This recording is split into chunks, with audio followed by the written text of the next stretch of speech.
Ott állsz előttem, mégsem érhetlek.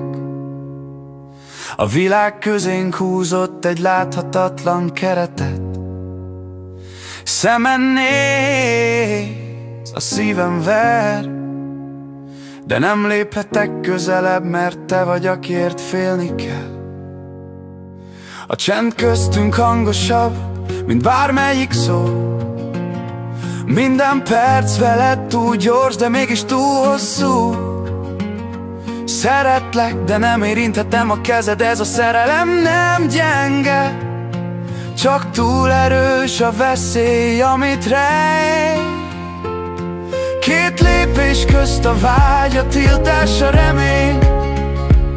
Ahogy nézlek, tudom, örökké benned élnék. Ha csak nézni lehet, én nézlek örökké, és ha nem lehet érinteni, akkor szeretlek messziről is, mélyen. Két lépés közt a szívem meg a tiéd. Nem kell hozzá érintés, hogy érezzem, mit jelent.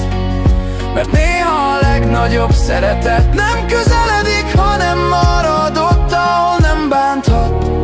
Csak vigyázz, csendben, titokban mindig. Éjjel írok neked, mikor mindenki alszik, a világ nem lát, de én akkor is látlak, mikor más nem is hallja a hangot. Tudom, mit kockáztatunk, de mégis maradok, mert nélküled csak lélegzem, veled élek, ahogy tudok. Az orvosok mondanak számokat, meg szabályt, de az érzés nem kérdezi, mit lehet, mit szabad, mit árt. A szerelem nem kér engedélyt, csak ott van, és a távol is vagy, én akkor is érzem, hogy minden közeledik halkan.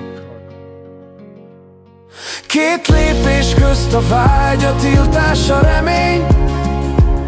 Ahogy nézlek, tudom, örökké benned élnék. Ha csak nézni lehet, én nézlek örökké, és ha nem lehet érinteni, akkor szeretlek messziről is, mélyen. Ha egyszer majd elmúlik minden határ, és a kezed a kezemhez érhet már, tudd, hogy nem vártam hiába. A legszebb dolgok mindig ott születnek, ahol